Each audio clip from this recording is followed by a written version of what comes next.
Sucked in by a treadmill. She lands in Paris as a graduation gift from Michigan.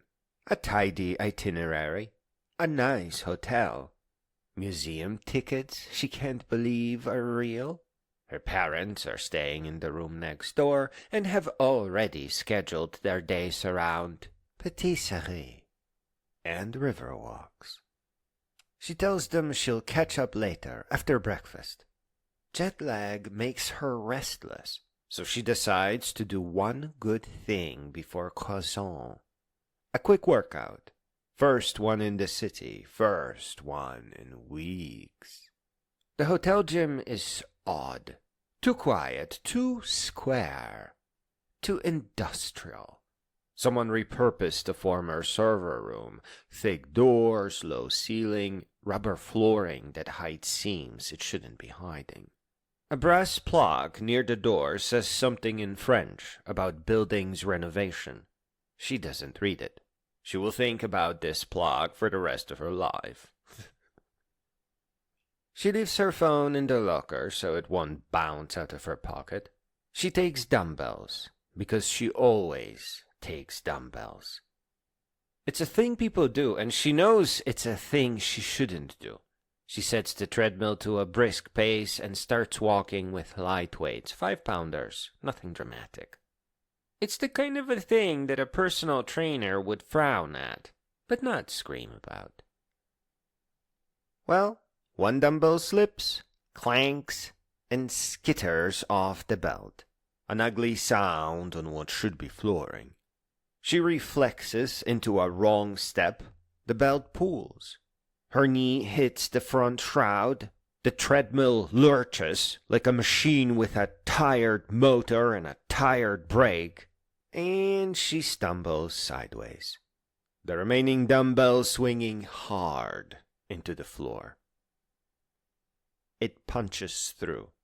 Not through the way a hammer goes through drywall. Through the way weight goes through something that was never meant to hold it at any angle. A concentrated 5 pounds of iron at the end of an arc, landing edge first on a panel designed to bear distributed loads from above.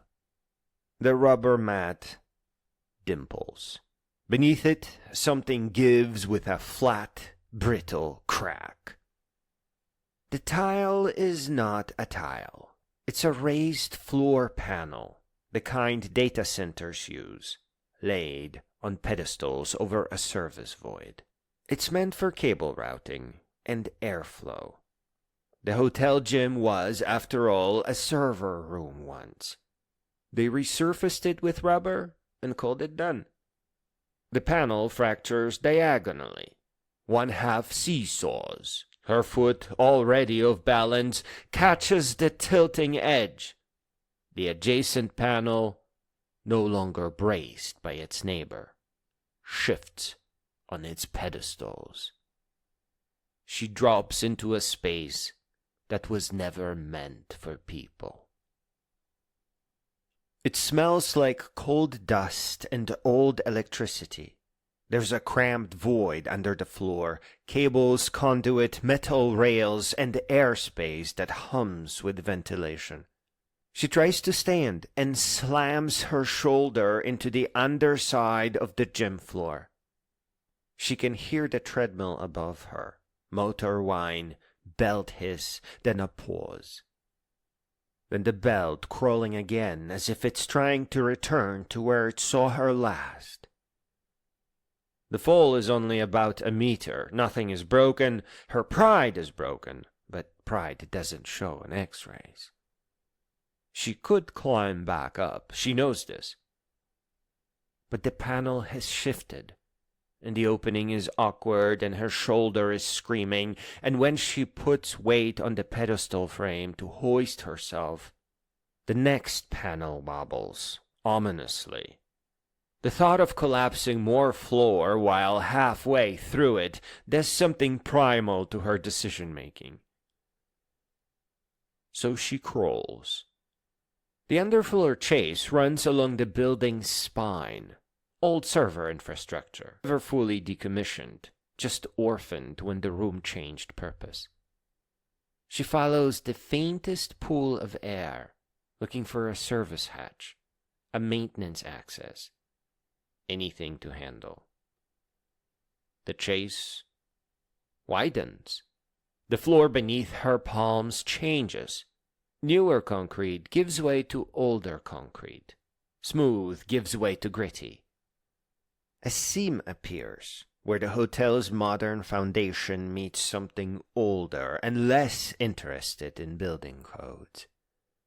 The seam becomes a crack. The crack becomes a slope. The slope has been eroded by decades of water seeping through limestone. Limestone is what Paris is built on. And what Paris is built on is what Paris is built over. She slides, not dramatically, just a long, helpless, scraping descent through rubble and damp stone, arms out, stomach clenching, until she lands on something flat and hard and absolute. The impact knocks the breath out of her so completely she thinks her lungs are gone. When she blinks, she's staring at stone that looks wrong for a building basement. Rough, pale limestone with tool marks that predate power tools by centuries. The quarries beneath Paris are not a secret. She vaguely remembers a travel blog mentioning catacombs. But knowing a thing exists and being inside it are different experiences separated by all the adrenaline in the world. The dark isn't total. Far ahead, a line of light, steady, institutional, runs down a corridor like the world's most boring miracle. She follows it. Her gym shoes scrape grit that sounds ancient.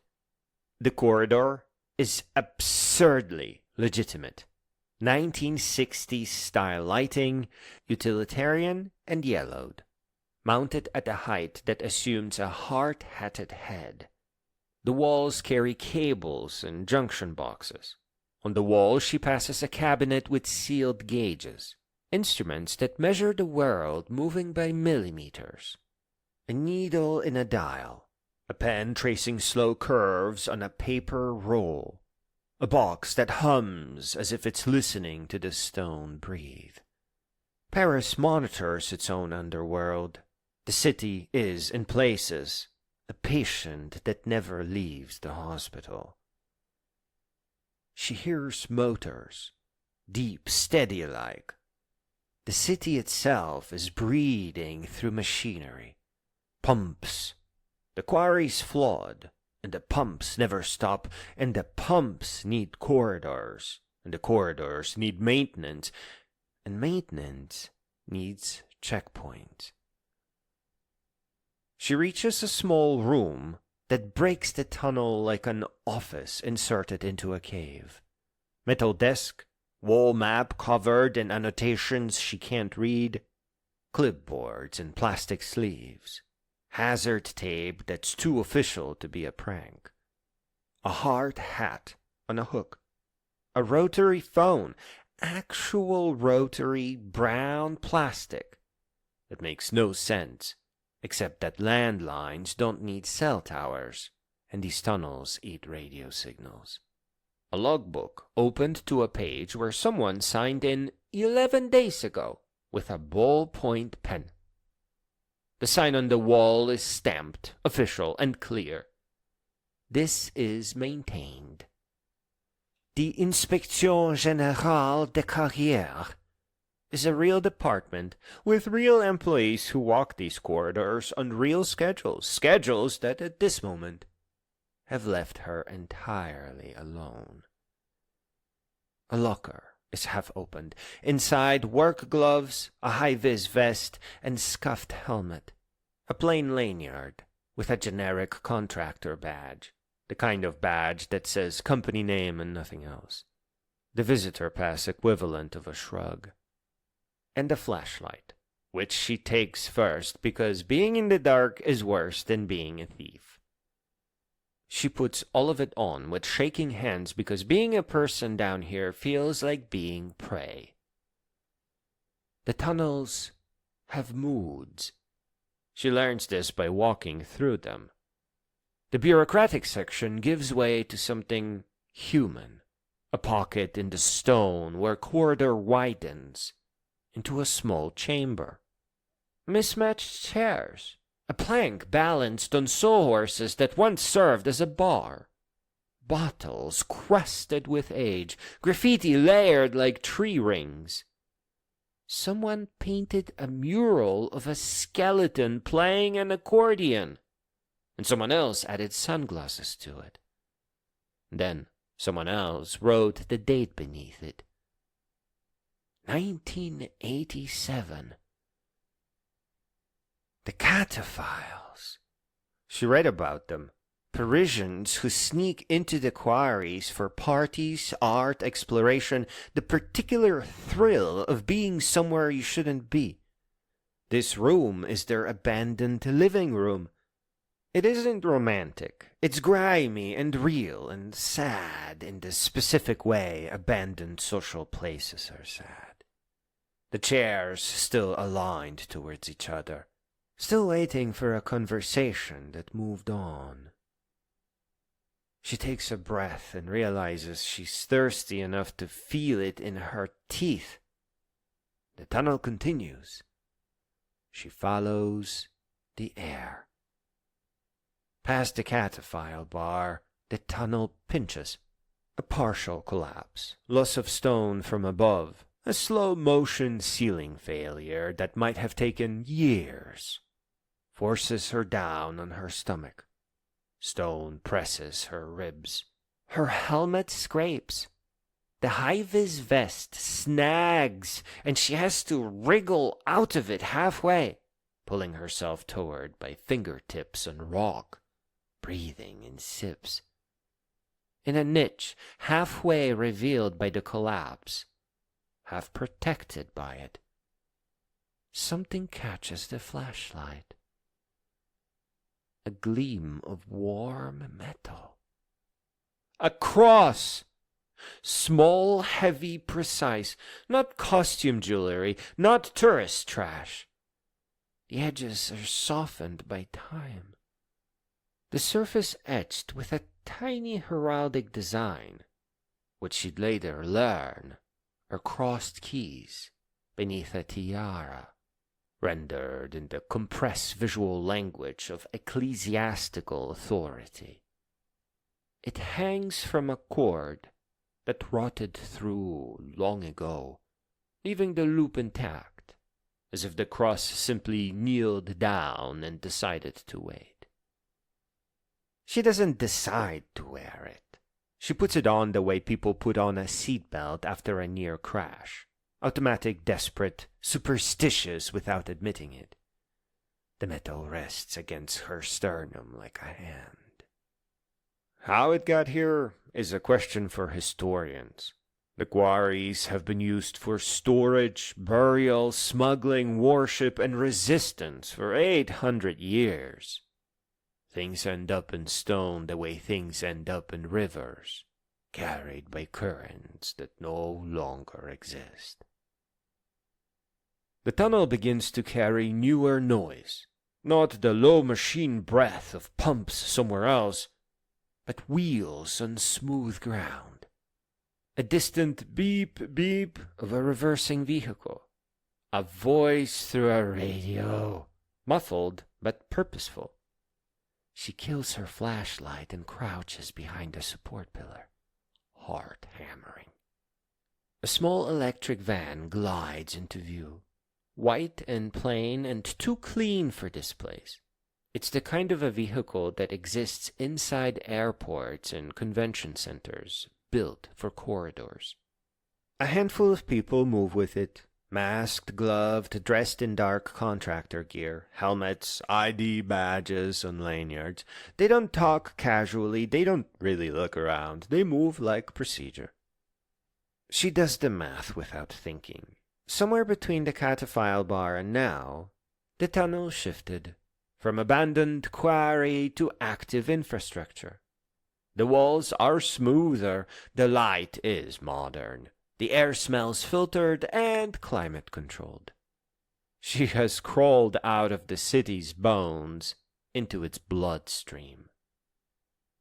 The van rounds a corner and she follows at a distance because there is literally nowhere else to go. Forward toward people, backward toward a collapse. The geometry of her options has simplified to a point. Then the corridor opens. She understands where she is. Not because there is a sign, because the walls change to that specific bureaucratic elegance. Wide service hallways, sealed climate zones, the kind of space that says National Collection, the way a hospital corridor says intensive care. She's beneath the Louvre, or beside it, or inside the invisible organs.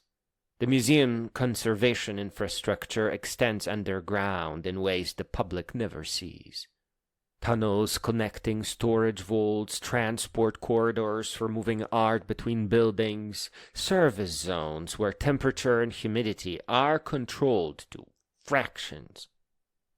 She steps into the corridor and keeps walking because standing still would be a confession. And here's the thing about her face. She has what her college roommate called the frequency. A resting expression that reads to strangers as severe and intentional.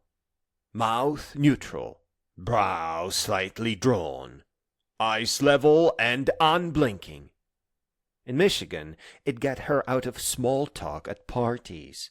In a brightly lit conservation corridor beneath the Louvre, it gets her something much more dangerous. Credibility. She doesn't know she's doing it. She is, in fact, on the verge of tears. But her face, in its terror, compresses into something that looks exactly like a person who has done this before and does not have time for your questions. A technician passes with a rolling case, glances at her badge, glances at her face, and looks away. Two women in lab coats consult a clipboard and step aside as she approaches. Not because she asked, but because her expression suggests she'd be annoyed if they didn't. She walks past a door marked with institutional language about contamination control. She walks past a humidity monitoring station. She walks past a man eating a sandwich who nods at her. She nods back. It is the most terrifying social interaction of her life. Then they roll out the crate. Climate-controlled, mat-armored, the kind of transport container that doesn't look like a box. It looks like a covenant, a physical promise that nothing inside it will be allowed to change, even by a degree. The corridor tightens with focus. People move with the crate the way people move with a patient being wheeled into surgery. Purposeful, quiet, reverential. A handler pops a monitoring panel, checks a readout, reseals it. For 1 second, she's positioned at an angle close enough because no one has told her not to be. She sees through the layered protective glazing. A face. Soft. Timeless. Smaller than she expected. Mona Lisa isn't supposed to be a thing you see in a hallway by accident wearing stolen gloves. She doesn't gasp. Her face doesn't change.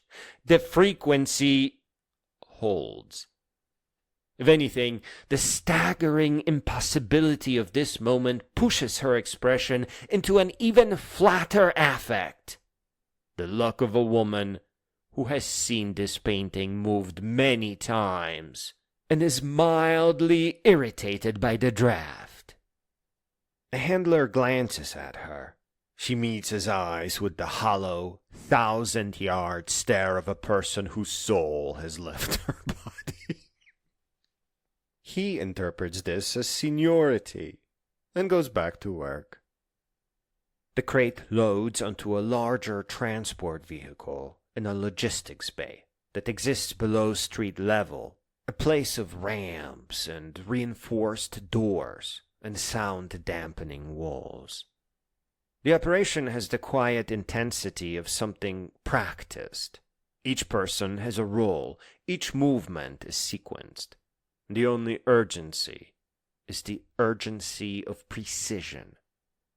She stays in the back margin of the group because it's the only place no one has to look at her. A woman with a tablet is checking names. She approaches the woman, and the woman looks at her badge and her face. That face. That immovable, unreadable face. And the woman's pen hovers over the list. Inspection? The woman says in French. She doesn't understand the word. She stares at the woman with the raw, uncomprehending intensity of a person hearing a foreign language while in shock. The woman reads this as confirmation. A curt nod. She makes a mark. The convoy moves. She moves with it. The airfield is not Charles de Gaulle. It's a facility she'll never be able to find again. A hangar with floodlights and security barriers and the kind of quiet that money buys. The crate is transferred onto a hydraulic loader with the gentleness used for patience. The aircraft waiting is sleek, unmarked, and private. A Dassault Falcon, small enough to be discreet, large enough to move a protected object and a handful of serious people without spectacle. She stands near the boarding stairs because she has been moving with the group, and stopping would require a decision her brain has stopped making. A man in a dark jacket gestures towards the cabin. She looks at him with the expressionless fatigue of someone who has been crawling through limestone for the past 3 hours. He steps aside and holds the door for her. She boards a private jet the way one boards a city bus in a dream. Legs moving, mind absent, reality optional. The door seals. The cabin hushes. The engine spools up. And then the floor tilts in a way the underground never does. She doesn't sleep on the flight. She sits rigidly in a rear seat and stares at the seat back ahead of her with the expression that, to the flight crew, reads as the composed stillness of someone deep in professional thought. She is, in fact, trying to remember if she turned off the treadmill. The flight is short. When the aircraft descends, she sees lake and mountains and city that looks like it was designed by a person who hates mess. Geneva. The transfer is brief and controlled. A different hangar, different vehicles, different people who don't introduce themselves, because introductions are for people who aren't already supposed to be there. The crate changes hands with new paperwork and new faces. She watches the choreography from a corner, badge on her chest, hard hat under her arm, and the expression of someone attending a meeting they were accidentally CC'd on. Then the group changes, and she's on the outside of the new perimeter, no longer carried by momentum, no longer invisible in a moving herd. She stands alone in a corridor that smells like polished floor and coffee.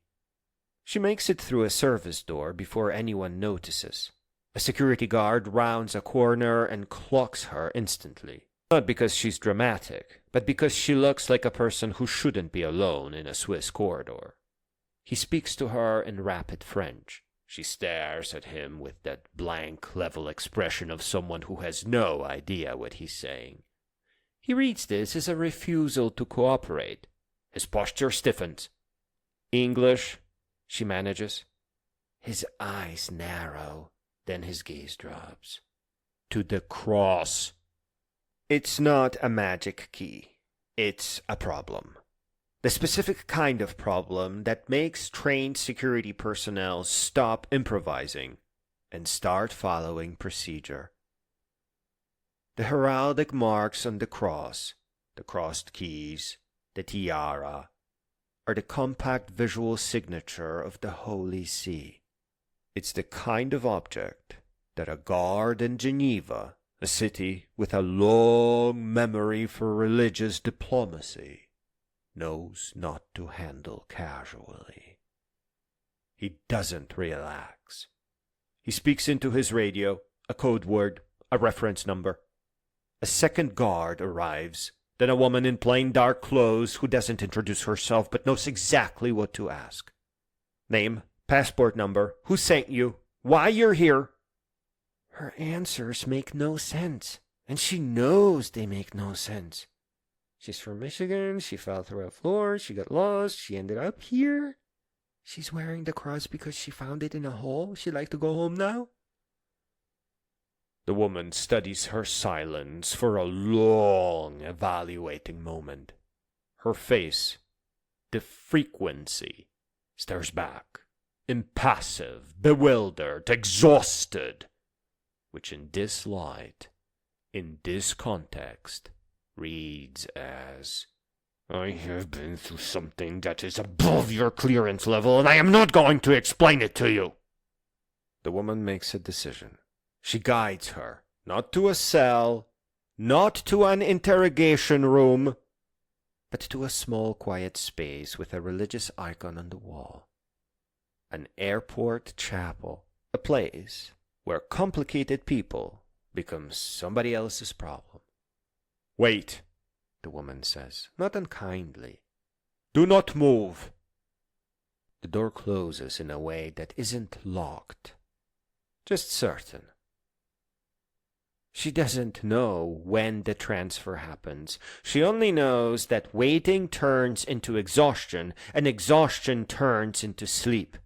And sleep is the only thing that has been kind to her since the treadmill. She wakes to different air, warmer, older. The light has changed, golden, in a way that Geneva's light was not. Voices outside are speaking Italian. She's in a car, moving. The driver glances at her in the rearview mirror with the polite blankness of a man who was told not to ask questions.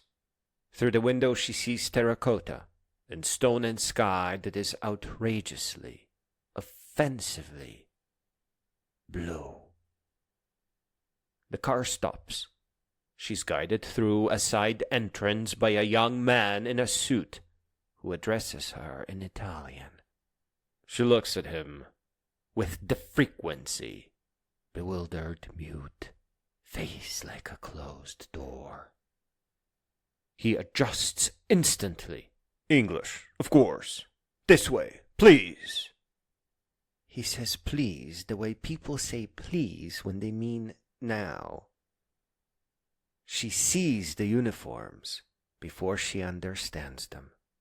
Man standing very straight, very formal, in clothes that belong on a Renaissance painting, blue and gold and red, halberds held like they mean it. Pontifical Swiss Guard. For a heartbeat she thinks she's still in Switzerland. Then her brain catches up. Swiss Guard aren't Swiss in the way tourists mean Switzerland. They're Vatican. Her mouth goes dry. In the Vatican, some doors don't open because you have access. They open because someone decides you're someone else's responsibility. And in a place this old, the chain of responsibility can be very long and very strange. A nun notices her first, an older woman with a calm face and the kind of eyes that have catalogued every species of human fear and learned not to flinch at any of them. She looks at the cross around her neck and doesn't touch it, but her attention sharpens the way a doctor's sharpens when they see a symptom in the wild. The cross bears marks of office, not decoration. To the right eyes, and this nun has the right eyes, the symbols are legible. A specific workshop, a specific century, a specific rank of functionary who would have carried it in the course of ecclesiastical business. It's not a relic. It's a credential. A very, very old credential from a position that no longer exists, issued by an authority that very much still does. The nun speaks to a guard. The guard makes a call. The call brings a priest in a plain black suit, who introduces himself only by his first name, Marco, and asks if she would like some water. She drinks the water with sophisticated class. Marco walks with her through corridors that feel like the inside of a memory. Stone and wood and the specific hush of places where whispering was invented. They pass through a room she'll later realize was part of the Vatican's library's restricted wing. Manuscripts behind glass, shelves receding into shadow, catalog drawers that look like they've been opened by every century since drawers were invented. The smell of paper and leather and cold stone. She thinks, with the dizzy clarity of exhaustion, I am in the thieves' nest. They brought the painting here, and I followed it, and now I'm in the place where stolen things go. She doesn't understand, not yet, that she's in the opposite. The Vatican's conservation laboratories are one of the world's foremost facilities for maintenance of cultural patrimony. The Mona Lisa isn't stolen. It's being serviced. A scheduled, classified, enormously sensitive operation involving a painting so famous that even routine maintenance must be conducted in secret to avoid public hysteria. France knows, Italy knows, the right offices know. She doesn't know. Marco notices her expression. He reads it as composure under duress. The flat, unshakable face of a woman who has been through institutional machinery before and will not be rattled by another hallway, however ancient. You have had a very unusual day, he says. It's the first thing anyone has said to her that is completely, perfectly true. At some point, escorting stops being about her and starts being about moving her out of the way. She's guided into a waiting room with upholstered chairs and a window overlooking a garden so beautiful it feels like a personal insult. She's offered more water, a small sandwich, a blanket she didn't ask for but wraps around herself immediately. Marco returns with a woman who introduces herself as Dr. Silvestri and speaks English with the patience of someone who speaks 5 other languages just as well. Dr. Silvestri asks her to describe in her own words how she came to be here. She tells the truth, all of it. The treadmill, the dumbbells, the raised floor panels, the quarry, the cross, the van, the crate, the face behind the glass, the jet, Geneva, the chapel, waking up in a car. Dr. Silvestri listens without interrupting. When she's finished, the doctor is quiet for a moment and then says, "The floor panels? The hotel gym was a data center? Server room? And the dumbbells? You were carrying them on the treadmill?" "I know," she says. "I know." Dr. Silvestri's mouth does something that is almost a smile. The cross is photographed, documented, and gently removed from her neck by a conservator wearing gloves. She watches it go into a padded tray with the resigned grief of someone surrendering the only thing that made her feel less alone. "It will be studied," Marco tells her. "It's quite old." "You found it in the quarries?" She nods. "It may have been there since the revolution," he says, almost to himself. "Or earlier. Things were hidden, things were lost." He pauses. "You carried it well." She doesn't know what he means. She's too tired to ask. She sleeps. Real sleep, the kind that doesn't care about geography. When she wakes, she's in the same room, and the garden is in different light. And there is a plane ticket on the table beside her with a post-it note in careful English handwriting. "Your hotel. A driver will meet you at Orly." "Thank you for your patience." "Please do not discuss the details of your visit." M. The ticket is first class. Paris. Departing in 4 hours.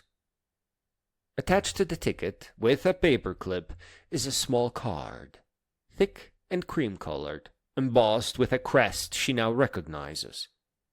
On the back, in the same handwriting, "If you are ever in Rome again, the library is open to scholars. You would need to apply. I believe you would qualify." She reads it 3 times, because her eyes are blurring. The flight back is the quietest hour of her life. She sits by the window and watches the Mediterranean become France, and thinks about nothing successfully for the first time in 24 hours. The driver at Orly is polite and incurious. He delivers her to the hotel like it's the most normal thing in the world. The lobby smells like coffee and floor polish. Her parents are at a table near the window, maps spread out, croissant crumbs on a plate, planning tomorrow. "There you are," her mother says. "Long workout?" "Yeah," she says. "I got a little lost." "Oh, honey, did you at least find your way around the gym okay?" "Eventually." Her father looks up from his map. "You look tired." "Jet lag," she says. The gym has a red sign on the treadmill now. French words she can only half parse. The universal semaphore of "do not touch" and "not our fault." The floor around it has been roped off with the casual authority of a hotel that has filed an insurance claim and would prefer not to discuss it. She looks at the spot where she fell and feels a vertigo that has nothing to do with height. She takes the flight back to Michigan 2 days later, mostly asleep, her hand occasionally rising to her sternum where the cross used to be, a phantom weight, like a word on the tip of her tongue. Home is winter air and familiar ceilings, and the specific quiet of a house that doesn't know what happened to her.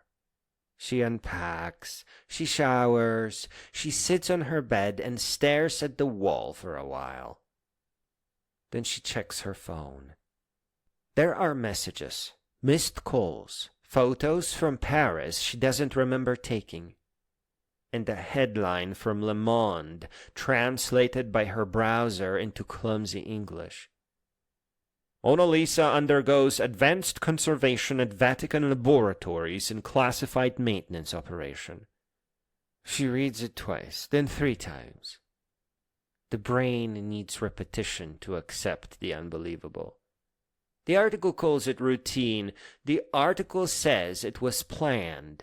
The article mentions Franco-Vatican cooperation and state-of-the-art climate-controlled transport.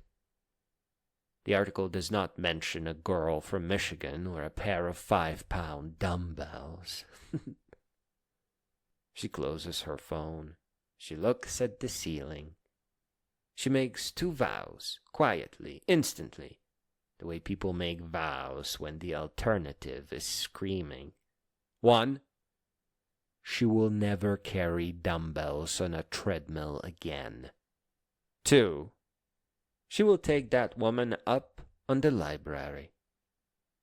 18 months later, she is in Rome, a research fellowship, legitimate credentials, a lanyard that says her actual name on it. The Vatican Library admits her through the front door. She presents her application, her academic references, her letter of introduction. The librarian checks her paperwork, checks her face, and pauses. "Have we met?" he says. She looks at him with the level, unreadable expression of a woman who has learned that her face is occasionally a door. "No," she says, "but I'm very glad to be here." She means it more than he will ever know. There are secrets to be discovered here.